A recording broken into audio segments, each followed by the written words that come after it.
Yan mga katek, i-cleaning tayo ng automatic washing machine. Ayan o, napakadumi. Yan mga katek o, dumi, nabaklas. Binaklas na po natin mga katek. Yan, binaklas natin lahat. Yun,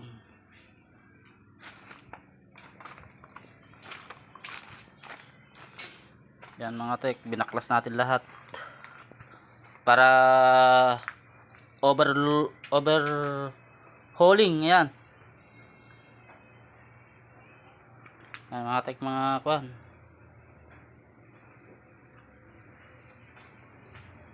Yun, kinakalawang na yung kanyang gearbox mga katek. Ito, babaliktad natin mga katek to. Yan, yun, napakadumi mga katek. Yun,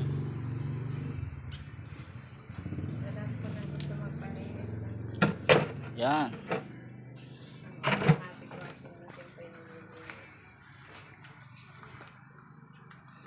yan mga katek, ang automatic washing machine.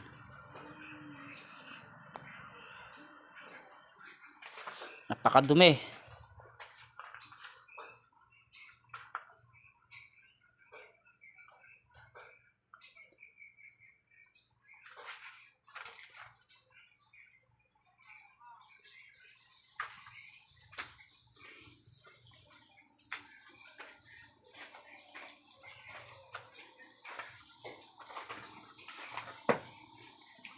Yun, ang gagawin natin mga katek na ito,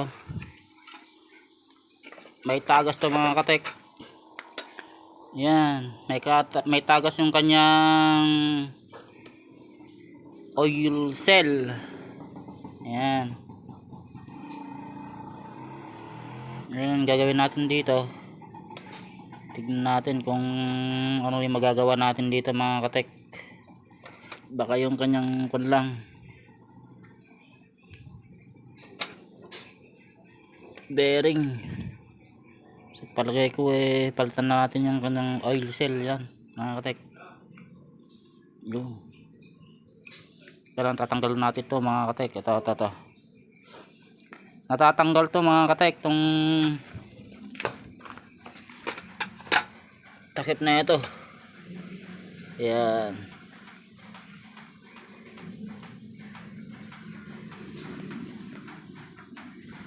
ang gagawin natin dito, huhugutin natin to para matanggal.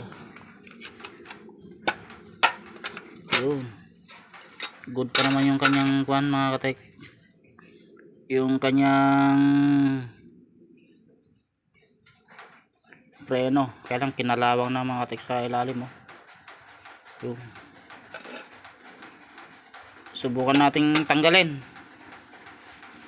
Ayan, nagbabaklas na natin lahat para malinis mga katek.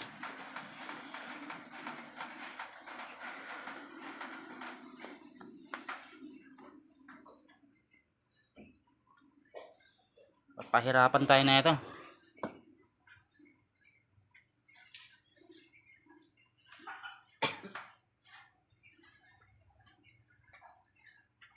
Ano sa palagay nyo mga katek, kaya pa natin ibalik to?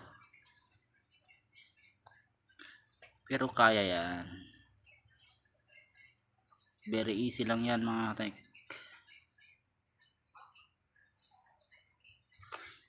Ito mga katek, yung mga ibang automatic washing machine natin. Ito oh. Yan, yan, binibenta natin to mga katek. Yan din, binibenta rin yan, yung badya.